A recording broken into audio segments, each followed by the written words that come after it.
I already reviewed The Greatest Showman. Now I'm going to review the Barnum musical that was made in the 80s. Per this user's comment, thank you, Mommy Pants. And this is all after I read a biography on P.T. Barnum, which you can see in another video on this playlist. What is this? Wait, I'm sorry. There were like nude men in the front of this intro. What is this intro? Okay, period. Immediately, this music is more fitting for Barnum. Barnum was a corny white dude, and this is more like a ragtime style that would have been around when he was alive. Also, in the introduction, he lists off almost all of the scams I've already talked about on this playlist, so already off to a good start. Also, I think I've already seen Charity, and she's like knitting in a Protestant-type uniform. Already way more accurate. Oh my god, yes. So Charity's first lines in this are disapproval, because half the time she didn't know what this man was on about. She just wanted to read her Bible and be a good Christian and go home. Okay, but in parting, they kiss, even though she's disapproving.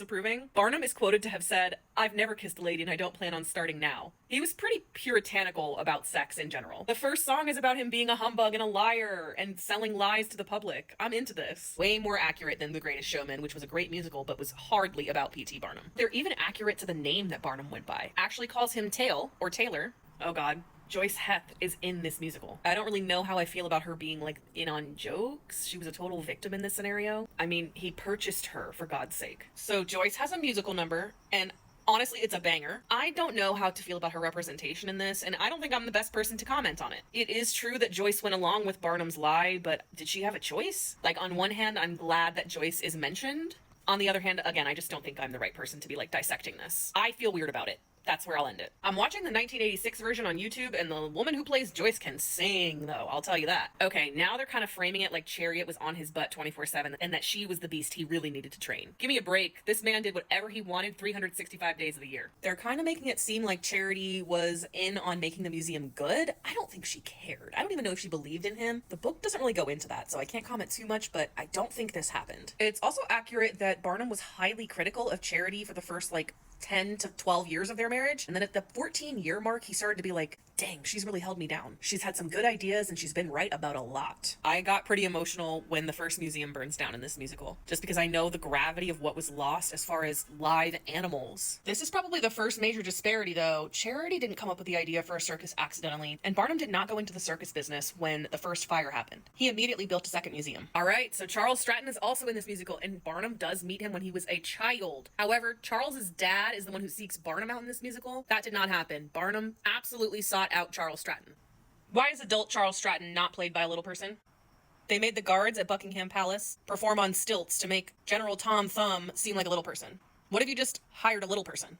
What? In this musical, Jumbo comes to Buckingham Palace with Charles Stratton. Huh? Okay, so Charity is involved in a suffrage group.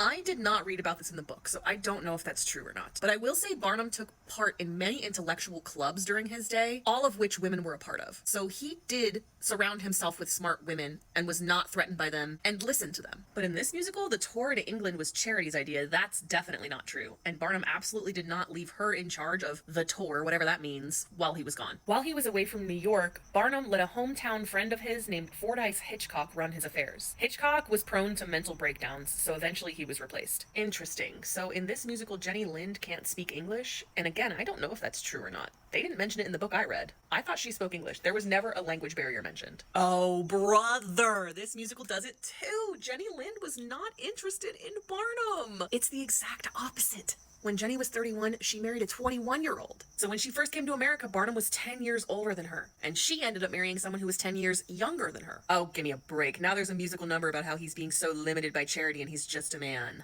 Man, get out of here. Now Jenny Lind is confronting him because he's writing too many letters to his own wife that she already knew existed. This never happened. Wait a minute. Okay, so Barnum goes bankrupt from doing business with a clock company. In this musical, Charity is the one who made him work at the clock company. That never happened. He just did business with them. He didn't work there. And this business deal made him go bankrupt. Why would this musical blame Charity for this? She didn't have anything to do with his business dealings. Again, he was uncontrollable. They also make it seem like Charity was the one guiding his campaign for various government positions, and that her ideas were so boring that he needed to bring the color back into his campaign. Charity was boring compared to him, but she also had many more morals, and she had nothing to do with his government campaigns. As far as I read, at least. Alright, so we've gotten to Charity's death, and Barnum is heartbroken.